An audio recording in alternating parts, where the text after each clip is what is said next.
एक गणना प्रपत्र हमने निकाला था और 2-2 कॉपियों में, और बीएलओ को देके ये निर्देश थे कि वो हर मतदाता के पास जाके उसको एक प्रपत्र देंगे, उसको भरवा के लेंगे और एक उसको हस्ताक्षर करके रसीद के रूप में दूसरा दे देंगे। ये कार्य गणना चरण में होना था। शुरुआत में ये हमारा गणना चरण था, इसमें 1 सप्ताह के लिए समय बढ़ाया गया था पूरे देश के लिए, कई राज्यों के लिए। उसके बाद हमारा 11 दिसंबर को गणना चरण समाप्त होना था, लेकिन बड़ी संख्या में उत्तर प्रदेश में मतदाताओं के नाम ड्राफ्ट वोटर लिस्ट से हट रहे थे, लगभग 2,97,00,000 के करीब। इसको देखते हुए, और मैपिंग उस समय हमारी काफ़ी तेज़ी से हो रही थी, इसको देखते हुए 15 दिन का अतिरिक्त समय हमने मांगा था भारत निर्वाचन आयोग से उत्तर प्रदेश के लिए, जो मिला। और गणना चरण फिर 11 दिसंबर की बजाय 26 दिसंबर तक हमारा चला। 26 दिसंबर को गणना चरण समाप्त हो गया, इससे संबंधित सारी फील्ड की कार्रवाइयाँ समाप्त हो गई थी और हमारा 31 दिसंबर को वोटर लिस्ट प्रकाशन की तिथि थी। लेकिन साथ ही साथ इस जो हमारा फील्ड में जो वर्क चल रहा था, इसके साथ ही साथ भारत निर्वाचन आयोग के निर्देश थे कि अगले जो भी इलेक्शन होंगे उसमें एक पोलिंग स्टेशन पर, एक मतदेय स्थल पर 1200 से अधिक वोटर नहीं रहेंगे। तो हमारे जो इससे पहले का एक स्टैंडर्ड था वो 1500 वोटर्स का था, तो काफ़ी ऐसे मतदेय स्थल थे जिनमें 1200 से अधिक वोटर थे। तो उसको हमने रैशनलाइज, एक संभाजन की प्रक्रिया है कि नए पोलिंग स्टेशन बनाएं, जहां अधिक मतदाता है उनको शिफ्ट करके नए पोलिंग स्टेशन पे ले जाएं। इस प्रक्रिया में 15,030 नए मतदेय स्थल उत्तर प्रदेश में बने और ये अनुमति 23 दिसंबर को हमें प्राप्त हुई भारत निर्वाचन आयोग से। तो उसमें लगभग 7-8 दिन उसमें सर्वर पे ये शिफ्टिंग का काम, नए सेक्शन, नए पोलिंग स्टेशन बनाने का लगता है। इसलिए हमने 6 दिन का अतिरिक्त समय भारत निर्वाचन आयोग से मांगा और इसलिए आज 6 जनवरी को हम लोग इस ड्राफ्ट इलेक्टोरल रोल को हमने पब्लिश किया है। और इसके जो मुख्य निष्कर्ष हैं कि हमारा इसका नेट रिजल्ट ये निकला कि जो 15,44,30,092 मतदाता थे, वो उनमें से जिनके गणना प्रपत्र जो रह रहे हैं उत्तर प्रदेश में, जीवित हैं, या तो स्वयं ने हस्ताक्षर करके दिया या उनके परिवार के किसी वयस्क सदस्य ने हस्ताक्षर करके दिया, वो गणना पत्र जो हमारे पास आए वो थे लगभग 12,55,00,000। एग्जैक्ट है 12,55,56,025। जो पुरानी, जो हमारी 27 अक्टूबर 2025 के मतदाता सूची के जितने मतदाता हैं उनका 81.30, 81.30%, यानी इतने हमें लोगों ने वापस साइन करके फॉर्म दिए कि हमारे नाम ड्राफ्ट में होने चाहिए। तो जो बचे, जिनके साइन करके नहीं आए, वो 18.70% है। और उसका जो ब्रेकअप है किन वजहों से वो फॉर्म्स नहीं आए, वो है कि जो मतदाता जिनके बारे में फील्ड की भ्रमण के बाद बीएलओ को ये सूचना प्राप्त हुई कि इनकी डेथ हो गई, ऐसे मृत मतदाता 46.23 लाख थे, जो 27 अक्टूबर 2025 की मतदाता सूची का 2.99% है। ये आपको हम डिटेल, हमारा प्रेस नोट में ये सारी डिटेल्स होंगी, सो इसलिए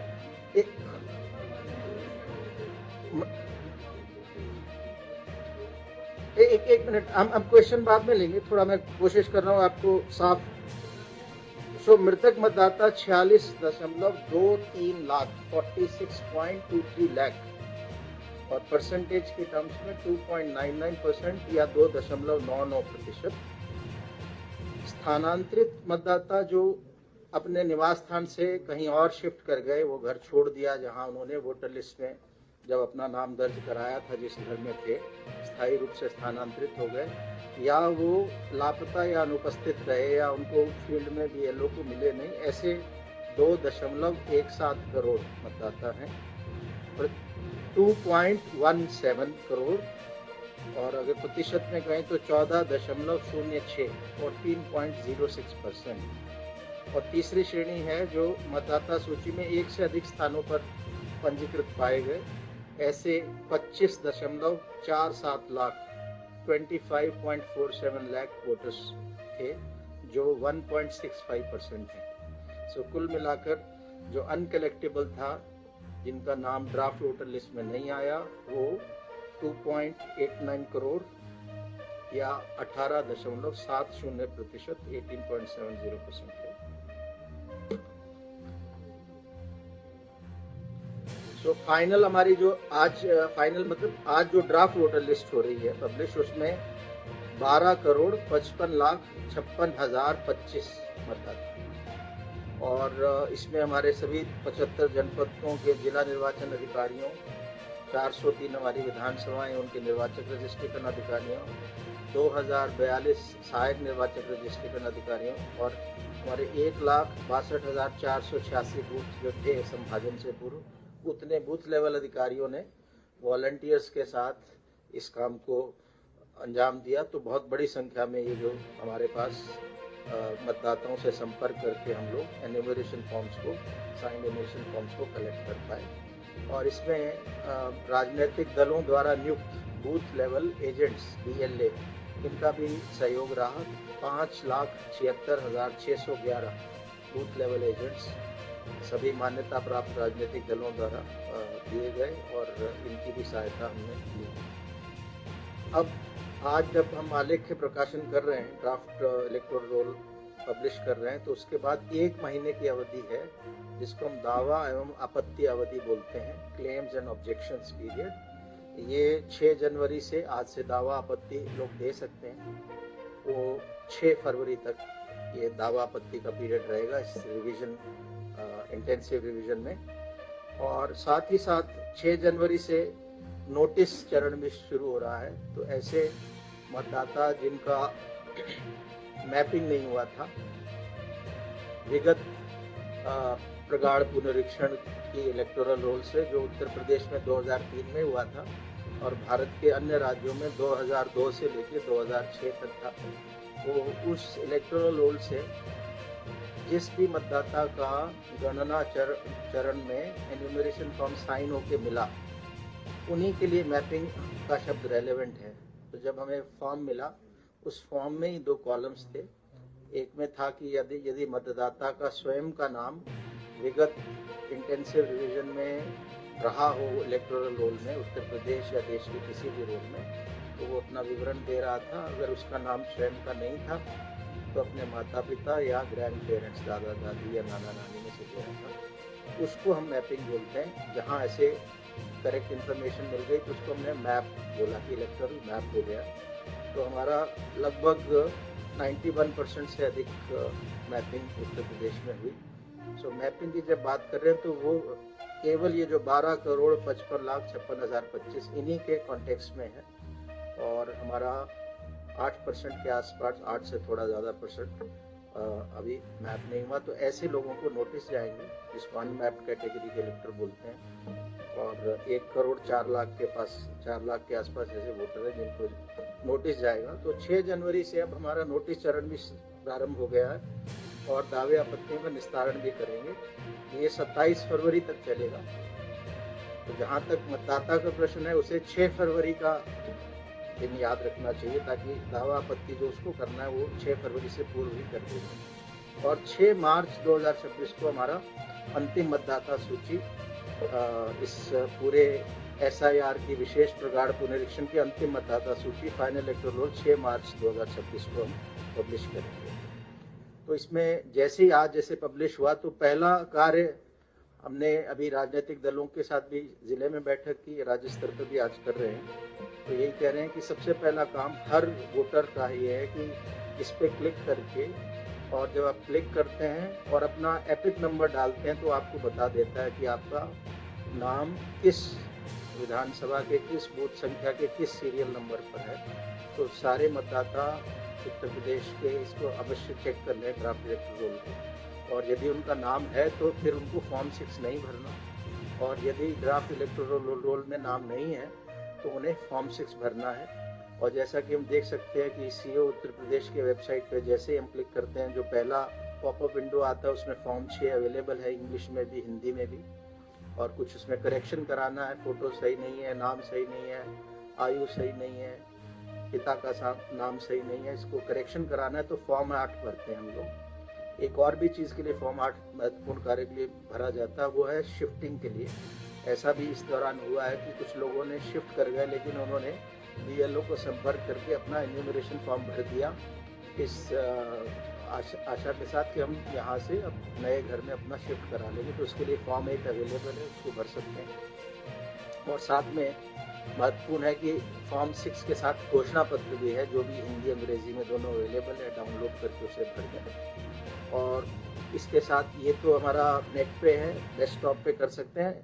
ECI नेट करके मोबाइल एप्लीकेशन है, जो एंड्रॉयड और एप्पल दोनों प्लेटफॉर्म्स पे अवेलेबल है। उससे फ़ोन से भी मतदाता इन फॉर्म्स को ले सकता है, ड्राफ्ट वोटर लिस्ट में अपना नाम ले सकता है। तो सबसे महत्वपूर्ण पहला कदम आज ड्राफ्ट एप्लीकेशन के बाद ये हर वोटर के लिए है, हर 18 साल से ऊपर के उत्तर प्रदेश में रहने वाले व्यक्ति के लिए, कि अपना नाम चेक कर ले, और अगर नाम नहीं है तो फॉर्म 6 भर दे। नाम है, कोई गलती है, कोई करेक्शन कराना है तो फॉर्म 8 भर दे। नाम है लेकिन पोलिंग स्टेशन पुराने घर का दिख रहा है, उन्होंने फॉर्म भर दिया, अब कहीं और आ गए हैं तो फॉर्म 8 भर के शिफ्टिंग कराने। ये बहुत ही महत्वपूर्ण है और इसके लिए 1 महीने का समय है। तो इसमें हम सभी राजनीतिक दलों से भी सहयोग की अपेक्षा कर रहे हैं कि उनके जगह जगह कार्यकर्ता हैं कि इस मुहिम में 1 माह में हम चाहते हैं कि अधिक से अधिक लोग या जो भी एलिजिबल हैं वो अपना नाम उत्तर प्रदेश की मतदाता सूची में लेके आ जाएं।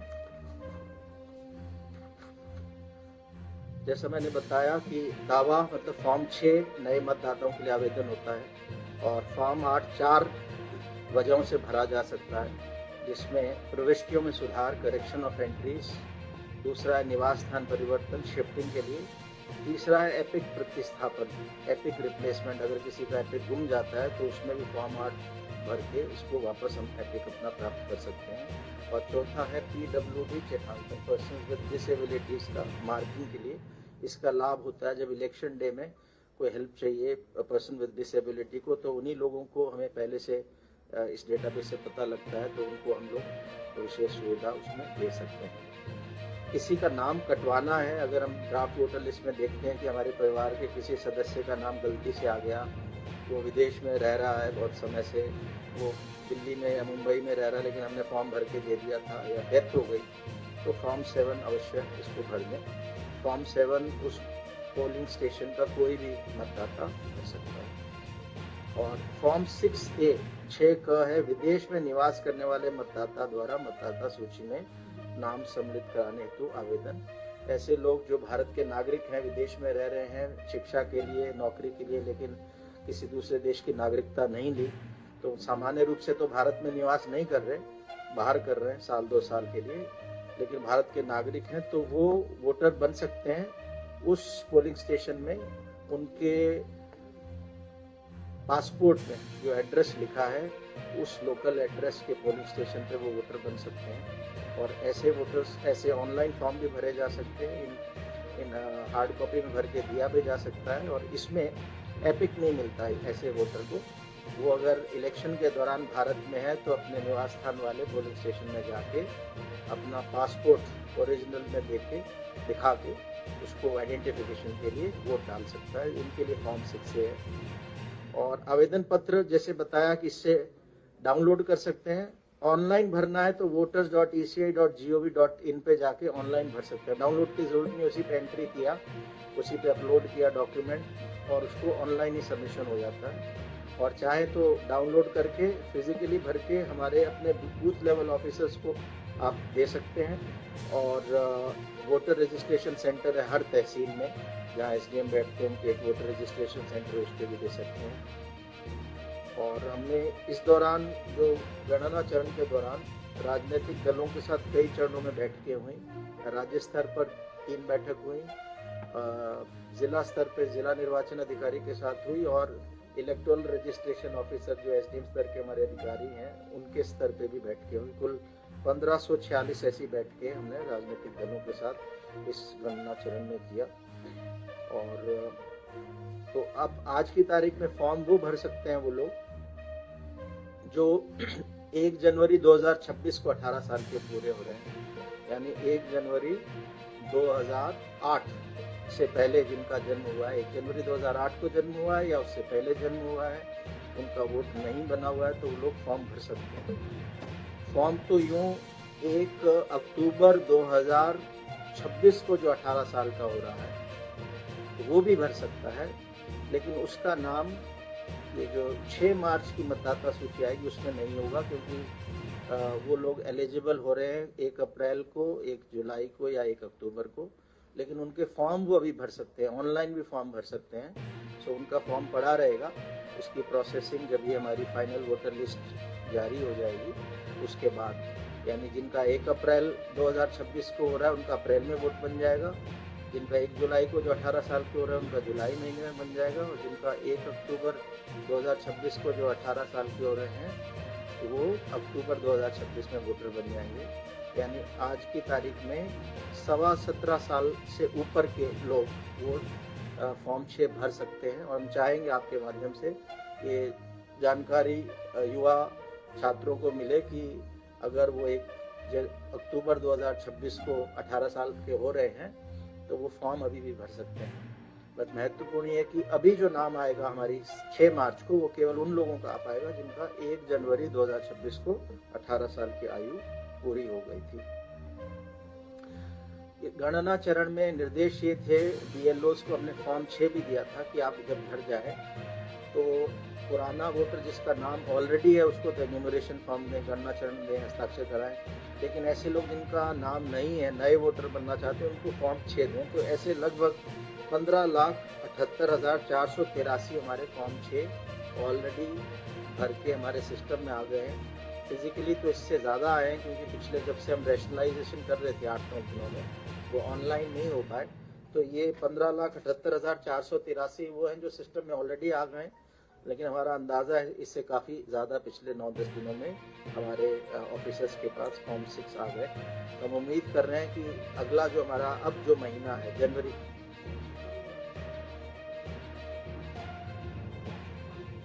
15,78,483 15,78,483 तो ऑलरेडी हमारे सिस्टम में आ चुके हैं। तो इनका सिर्फ हम फॉर्म भर पाए थे गणना चरण में, इनका नाम अब जुड़ेंगे। इनमें से जो लोग पात्र होंगे जिन्होंने घोषणा, इनमें से वो लोग भी हैं जिन्होंने घोषणा पत्र नहीं भरा, यानी 27 अक्टूबर 25 से पहले भरा था, तो बीएलओस के माध्यम से उन वोटर्स को बताया जाएगा कि आप इस घोषणा पत्र को भी भर दें, और एक दस्तावेजों की सूची है उसमें से कोई एक दस्तावेज दे दें। 11 दिसंबर को जब हमारा पहला समय हमें मिला था भारत निर्वाचन आयोग से और समय अवधि खत्म हो रही थी गणना चरण की, उस समय तक हमारा काम लगभग पूरा हो गया था, लेकिन जैसा मैंने बताया कि बड़ी संख्या में 2,97,00,000 के आसपास ऐसे नाम निकल के आ रहे थे, तो हमने 15 दिन का अतिरिक्त समय मांगा कि हम प्रयास करेंगे कि जो हमारे राजनीतिक दलों के बूथ लेवल एजेंट्स हैं इनके माध्यम से वरिष्ठ अधिकारियों को लगा के कि कोई बीएलओ की गलती से मिस ना हो गए हो नाम। सो उसमें हमें काफ़ी बीएलएस से हमने वोटर लिस्टें शेयर की थी, वो हमारे ज़िला निर्वाचन अधिकारी के वेबसाइट पे भी लगा दी थी कि कौन लोग, वोटर लिस्टें नहीं, कौन लोग अनुपस्थित, कौन लोग मृतक हैं, कौन लोग स्थायी रूप से स्थानांतरित हैं। ये सारी लिस्टें 12 दिसंबर से राजनीतिक दलों के बूथ लेवल एजेंट्स को रिसीव करा दी गई थी और जिला निर्वाचन अधिकारी के वेबसाइट पे विधानसभा वार, बूथवार अपलोड कर दी गई थी, वो लोग देख सकते थे। तो इस जो 15 दिन का अतिरिक्त समय मिला उसका लाभ ये मिला कि हमें लगभग 8-9 लाख अधिक वोटर, हम जो 11 दिसंबर को जितने एन्यूमरेशन फॉर्म आए थे उससे लगभग 8-9 लाख हम लोग अधिक वोटर्स के एन्यूमरेशन फॉर्म भर पाए। तो ये जो हमने अवधि ली थी उसका ये लाभ हमें मिला। और आज हमने पॉलिटिकल पार्टीज जो मान्यता प्राप्त है राजनीतिक दल, हमारे 6 राष्ट्रीय दल हैं मान्यता प्राप्त और 2 राज्य के हैं। इन 8 राजनीतिक दलों में से एनपीपीपी के यहाँ हमारे नॉर्थ ईस्ट में है उनका, तो ज़्यादा यहाँ उनके रिप्रेजेंटेटिव्स नहीं है, तो 7 दलों के मुख्यतः हैं, उनको सबको हमने हार्ड कॉपी और सॉफ्ट कॉपी वोटर लिस्ट की दे दी है। पब्लिक की जानकारी के लिए हमारे सीओ उत्तर प्रदेश के वेबसाइट पे अवेलेबल है। इस पे जब हम क्लिक करते हैं तो आपको ले जाता है voters.eci.nic.in, भारत निर्वाचन आयोग का जो वेबसाइट है। तो उस पर भी अगर कोई डायरेक्टली जाए, search your name in electoral roll से उसको देख सकता है।